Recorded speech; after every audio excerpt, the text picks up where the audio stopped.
Eh bien, bonsoir à tous ceux qui nous ont rejoints, que ce soit via notre plateforme ou notre site internet, ou alors ceux qui reverront cette vidéo en rediffusion sur notre chaîne YouTube ADD Thionville. Donc ce soir, nous avons la joie de nous retrouver ensemble pour étudier la Bible, et particulièrement l'Évangile de Jean. Et je vous invite, bien sûr, à ouvrir la parole de Dieu. Au chapitre 8, nous ferons notre lecture à partir du verset 31. Donc nous revenons sur le texte que nous avions partagé la dernière fois. Je sais que la vidéo n'était pas forcément non plus de très bonne qualité. On va revenir donc sur l'évangile de Jean, chapitre 8, verset 31.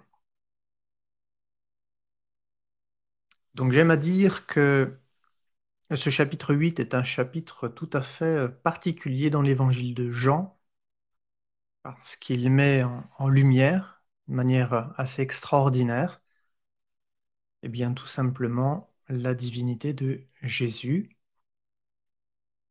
Et j'aime quand dans la Bible apparaît d'une manière incroyablement belle, eh bien tout simplement le fait que Jésus se manifeste à nous comme étant le Sauveur et le Seigneur. Et dans ce texte, il va dire aux Juifs qui avaient cru en lui, verset 31, « Si vous demeurez dans ma parole », alors il s'agit de demeurer, d'habiter, hein, de résider, littéralement, hein. Il est question aussi de continuer, de persévérer, de patienter dans sa parole, dans la parole de Jésus.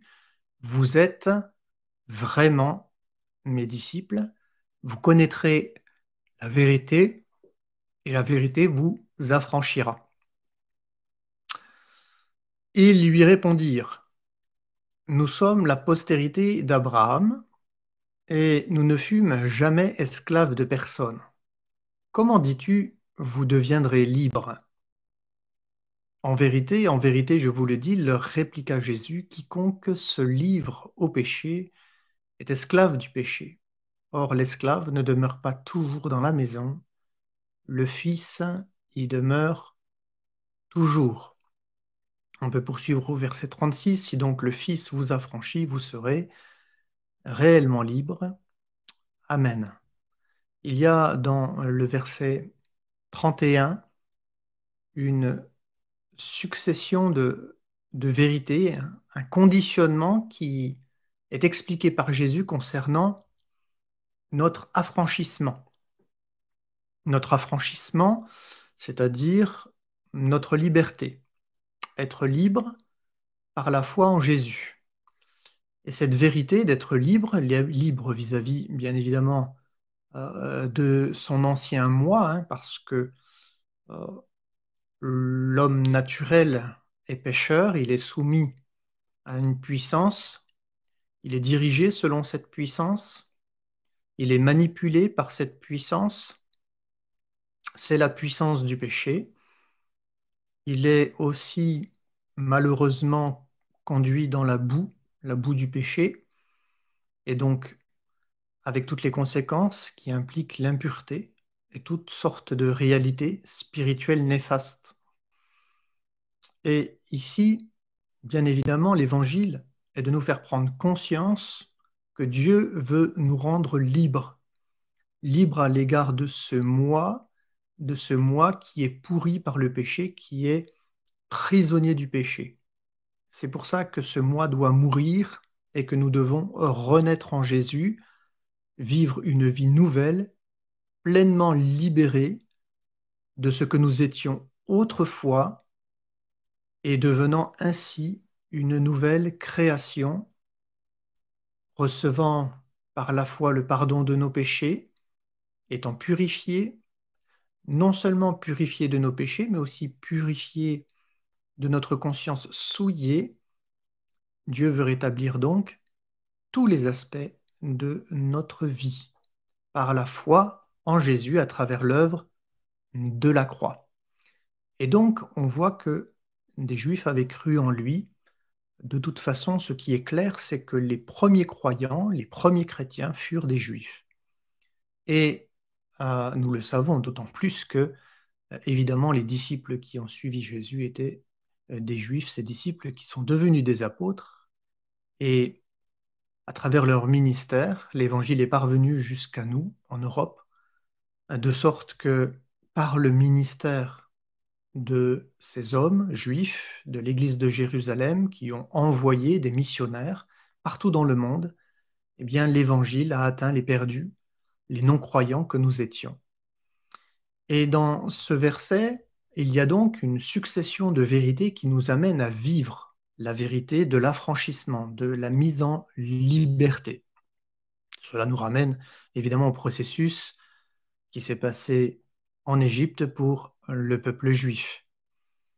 Et ici, Jésus dit, si vous demeurez dans ma parole, il y a donc une condition. Une condition, et cette condition, demeurer dans sa parole, elle est de notre responsabilité. Il ne s'agit pas ici d'un Dieu qui agit à notre place, il s'agit d'une responsabilité que nous acceptons, puisqu'il est question ici de demeurer, c'est-à-dire d'habiter, de résider, c'est-à-dire de faire de la parole de Dieu presque notre habitation. Donc ce mot est très très fort sur le plan théologique. Il s'agit de rester attaché.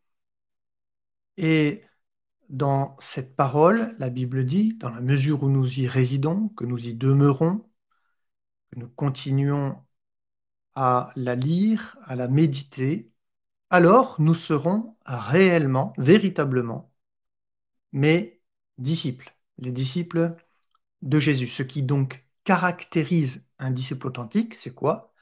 Eh bien, c'est le fait de demeurer, de rester, d'habiter. D'habiter dans quoi? D'habiter dans la parole de Dieu. Évidemment, si je ne lis jamais la Bible, forcément si je ne médite jamais les Écritures, et si je ne demeure pas attaché à cette Écriture, c'est-à-dire que si je ne fais pas de cette vérité ma vérité, si je ne l'accepte pas dans mon cœur, si je ne la reçois pas favorablement, en m'y soumettant, alors puis-je prétendre à être un disciple de Jésus? Je crois qu'ici, nous avons tous, vous et moi, une réponse très claire. Et il s'agit d'être vraiment. Parce que malheureusement, on pourrait prétendre être un disciple de Jésus sans l'être véritablement, parce que notre vie ne serait pas en conformité avec les Écritures. Cela ne signifie pas non plus que, évidemment, nous sommes parfaits du jour au lendemain.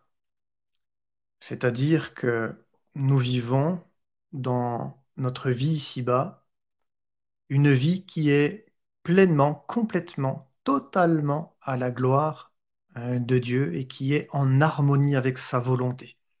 Je crois qu'il faudrait souffrir d'un grand orgueil pour prétendre eh bien, être totalement, complètement immergé dans sa parole. Pour autant, nous devons désirer vivre selon cette parole et marcher dans cette vérité. Parce que si tel n'est pas dans notre vie, si ces désirs ne sont pas en nous, et en plus, au-delà des désirs, si eh bien, nous n'avons pas entrepris ce cheminement spirituel, qui est de marcher dans l'empreinte des pas de Jésus, qui est la voie à suivre, eh bien, à partir de ce moment-là, effectivement, eh bien, nous ne sommes pas en accord avec la vérité, et être un disciple ne serait pas adéquat concernant notre personne. Et nous voyons dans la progression qui nous conduit à un affranchissement total, non seulement il faut demeurer dans sa parole pour être véritablement des disciples, on voit que sa parole, c'est une puissance de vie qui engendre en nous une réalité qui nous amène à l'obéissance de la foi et à étudier sa parole. Je rappelle que le mot disciple euh, signifie étudiant. Donc, un disciple, c'est quelqu'un qui étudie les paroles de Dieu, qui étudie la personne de Jésus, qui étudie la foi pour mieux la vivre, évidemment. Et ensuite, il est écrit, vous connaîtrez la vérité, verset 32, et la vérité vous affranchira. Vous connaîtrez la vérité, et la vérité vous affranchira. Donc, c'est dans la mesure où, évidemment, j'étudie la Bible, eh bien que je vais découvrir ces vérités. Connaître, le mot da'at en hébreu, ce n'est pas simplement une connaissance intellectuelle de Dieu, de Jésus, de sa volonté, de l'histoire biblique, de la fin des temps, de l'éternité. Ce n'est pas simplement une connaissance intellectuelle de ces vérités, mais c'est une vie transformée par cette connaissance. Vraiment, dans la notion du terme biblique, on a finalement la notion d'une vérité qui a été acquise par l'expérience. C'est ça la véritable connaissance. La véritable connaissance, ce n'est pas une connaissance intellectuelle d'une vérité que je ne vis pas, même si je la considère comme étant juste et bonne, tant qu'elle n'est pas mienne, c'est tant que je ne la vis pas d'une manière intime et personnelle, alors ce n'est pas de la connaissance. C'est de l'intellectualisme, mais rien de plus. Et alors, malheureusement, cette vérité que je connais intellectuellement n'aura pas de puissance en moi.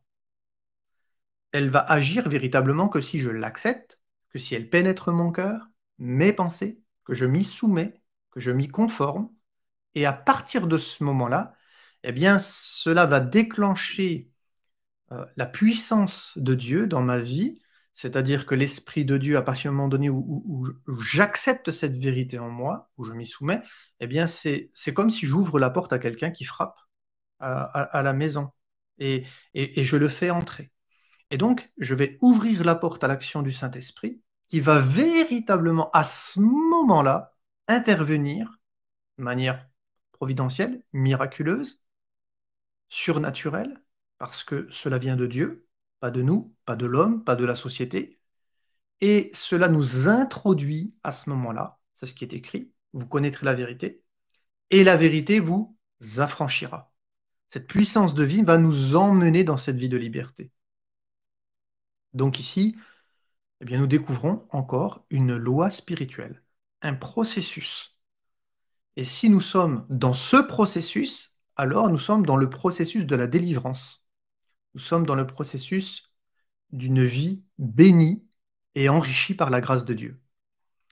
Et ils lui répondirent, ces hommes, nous sommes la postérité d'Abraham et nous ne fûmes jamais esclaves de personne. Comment dis-tu, vous deviendrez libre? Ah, alors déjà ici, on relève quelque chose d'important. Il déclare qu'ils sont de la postérité d'Abraham. Littéralement, être de la semence d'Abraham. Voilà de quoi ils se réclament comme identité spirituelle. Bien évidemment, probablement parce qu'ils étaient circoncis, évidemment. Et parce qu'ils étaient circoncis, car la circoncision marque l'appartenance au peuple de Dieu, eh bien, ils se disaient, voilà, moi je fais partie donc de la semence d'Abraham et je n'ai jamais été esclave de personne. Être de la semence d'Abraham, c'est une expression que nous retrouvons dans les Écritures. Et nous retrouvons cette expression notamment dans l'épître de Paul aux Galates, au chapitre 3, et notamment au verset 16. Et ici, Paul rappelle à l'église de Galate que c'est à Abraham et à sa semence, non pas à ses semences, comme s'il y en avait plusieurs qui nous permettaient d'atteindre la promesse, comme s'il y avait plusieurs postérités en Abraham qui nous permettaient d'atteindre la promesse, non. et à sa semence, à sa postérité, que les promesses furent adressées. Bien sûr, les promesses de la délivrance, les promesses de cet affranchissement, de cette libération. Il n'est pas dit une promesse concernant une délivrance qui va s'opérer par la foi dans une foi semblable à celle d'Abraham et qui a conduit cet homme à être l'ami de Dieu, qui a conduit cet homme à être le père de tous les croyants. Il y a encore un texte remarquable que nous trouvons dans l'épître aux Galates. Et on le voit, il est écrit au verset 22 qu'Abraham avait deux fils, donc Ishmaël et Isaac, un de la femme esclave et l'autre de la femme libre.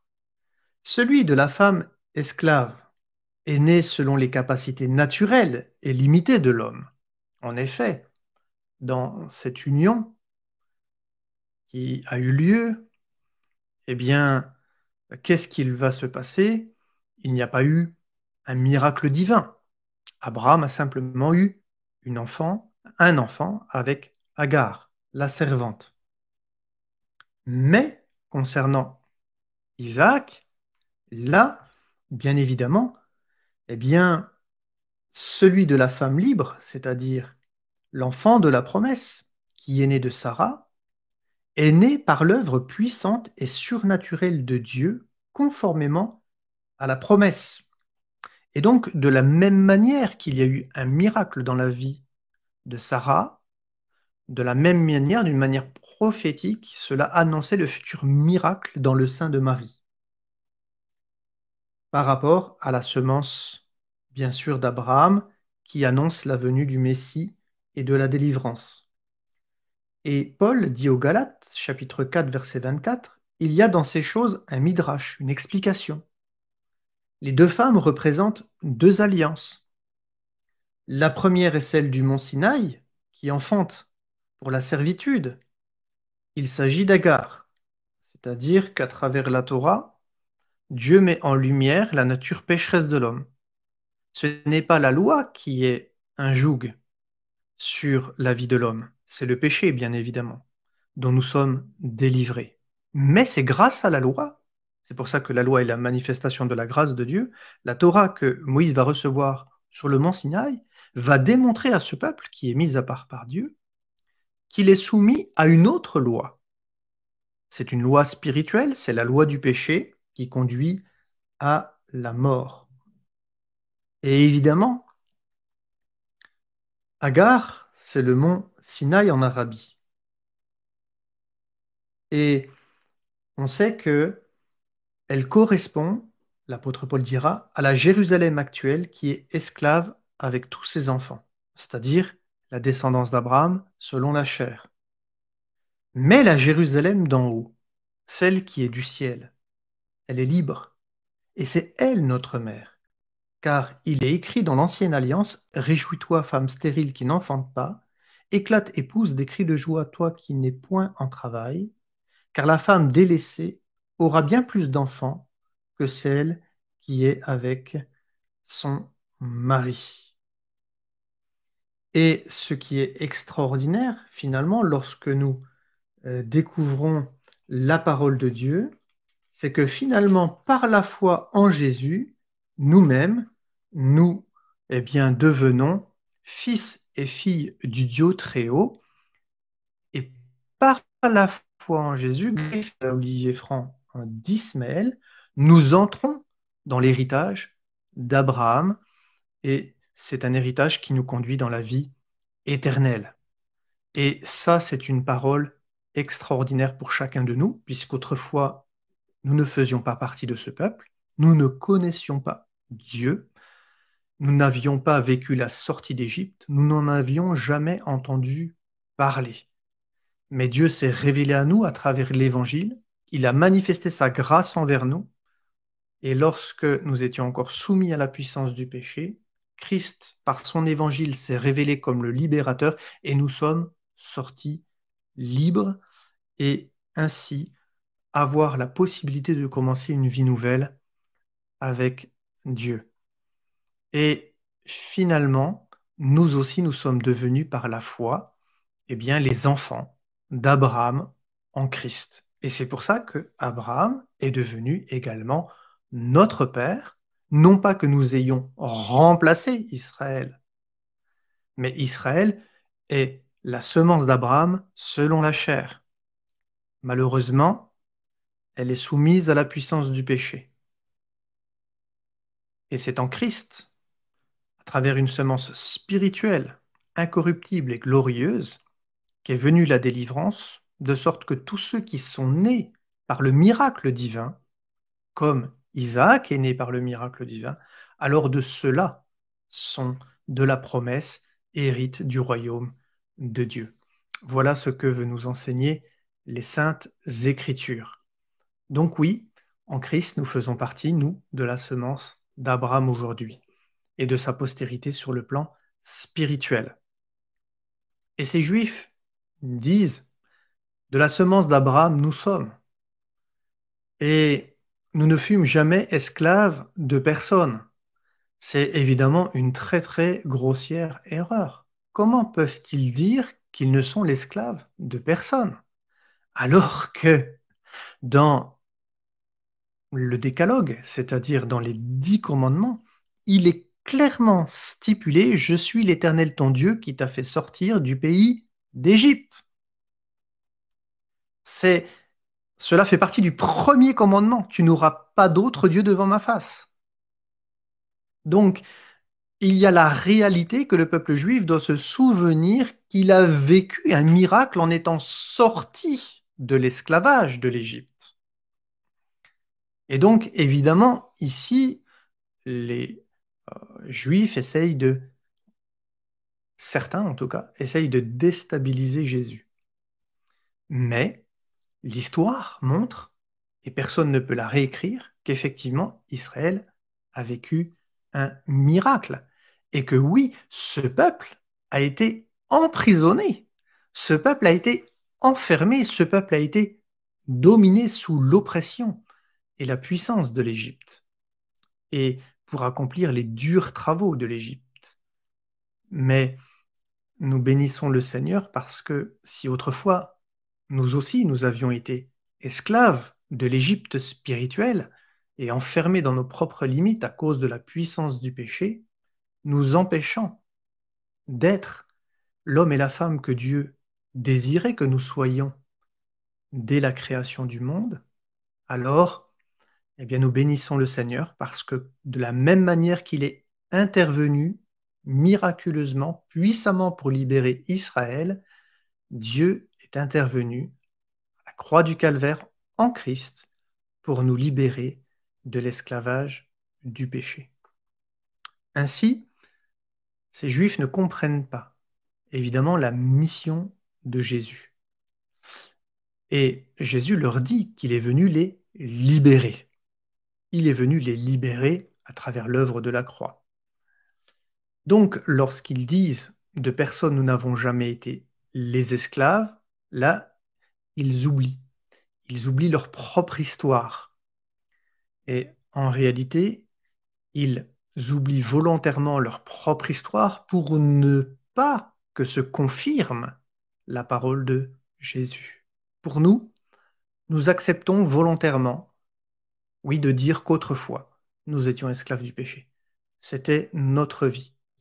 Nous étions sous la violence, nous étions sous le mensonge, nous étions par nature des gens de rebelles, menteurs, fornicateurs, méchants, cruels, idolâtres, égoïstes, fanfarons, orgueilleux. Oui, nous reconnaissons que nous étions de ces gens-là, autrefois. Mais nous bénissons le Seigneur et nous reconnaissons qu'il est le Sauveur, qu'il nous a véritablement libérés et nous pouvons affirmer que oui, en Christ, nous sommes devenus des hommes libres. Et Jésus va leur répondre tout simplement, hein. Au verset 34, il leur répond: Amen, amen, je vous dis, tout homme qui fait le crime est esclave du crime. Tout homme qui fait le péché, qui commet le péché, qui vit dans le péché est forcément esclave du péché. Là encore, il y a une loi spirituelle que Jésus leur révèle, et Jésus leur révèle qu'en réalité, non, ils ne sont pas encore véritablement de la postérité spirituelle d'Abraham, parce qu'on entre dans cette postérité-là par la foi en Jésus à travers l'œuvre de la croix. Et Jésus leur dira, effectivement, l'esclave ne demeure pas dans la maison pour toute la durée qui vient, le Fils, lui, demeure pour toute la durée qui vient. Et là, il parle du peuple juif. Bien sûr, le peuple juif, c'est un peuple élu, c'est un peuple qui est mis à part. C'est l'olivier franc d'Israël. Mais le problème, c'est que tant que cette semence d'Abraham, selon la chair, ne reconnaît pas son Messie, cette semence reste prisonnière de la puissance du péché. C'est ce que la loi donnée par Dieu à Moïse pour le peuple juif, eh bien, révèle.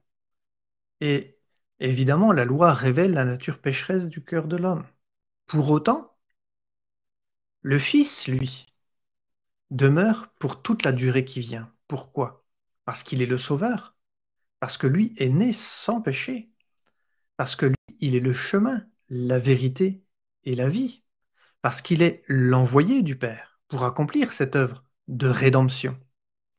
Et, frères et sœurs, peut-être beaucoup l'ignorent encore aujourd'hui, mais l'espérance messianique d'un Dieu qui s'incarne en un homme pour accomplir la rédemption était une réalité acceptée en Israël. Et beaucoup de juifs, parce qu'il y avait beaucoup de théories, de théologie, de suppositions, d'interprétations de la Bible.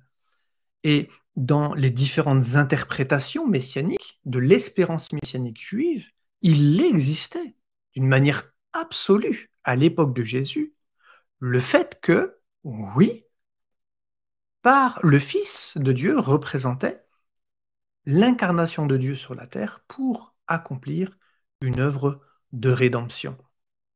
Et c'est pour cette raison que Jésus dit que, évidemment, par rapport à l'éternité, par rapport à la Jérusalem céleste, eh bien, ce n'est pas celui qui est descendant d'Abraham selon la chair qui va hériter de la promesse. Parce que cela fait référence à Agar, cela fait référence à Ishmaël. Non, c'est celui qui est descendant selon la promesse, c'est-à-dire Isaac, par l'Esprit, à travers l'intervention miraculeuse de Dieu qui s'est manifestée pour la sortie d'Égypte et qui s'est manifestée pour nous à travers l'œuvre de la croix. Alors que Dieu, ce soir encore, puisse nous accorder la grâce de comprendre que oui, en Christ, nous sommes sauvés, dans la mesure où nous demeurons dans sa parole, dans la mesure où, eh bien, nous vivons cette vérité qui nous affranchit. Que le nom du Seigneur soit béni pour ses promesses, pour ses miracles dans notre cœur, que le nom de Dieu soit glorifié. Je vous salue dans le nom de Jésus et nous aurons l'occasion de nous retrouver, évidemment, mardi dans 15 jours, et nous partagerons à nouveau la parole de Dieu. Donc, je ne vous dis pas mardi prochain en 15, mais nous nous retrouverons le 22 décembre, 19h30, pour partager encore la parole de Dieu ensemble. Merci de votre écoute, que Dieu vous fortifie et vous encourage dans ces temps qui sont troublés, et à bientôt, frères et sœurs. À bientôt à tous ceux qui nous ont rejoints sur notre chaîne YouTube. Que la bénédiction du Seigneur soit votre partage. Au revoir.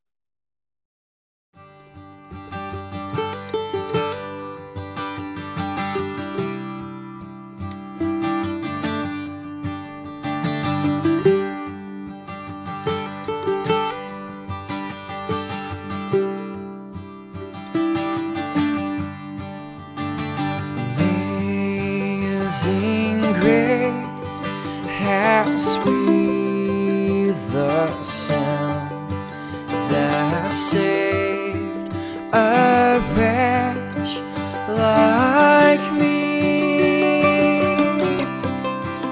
I once was lost,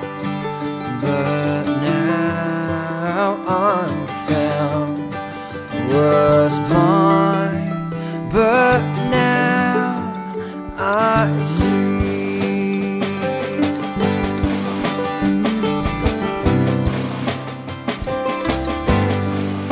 It was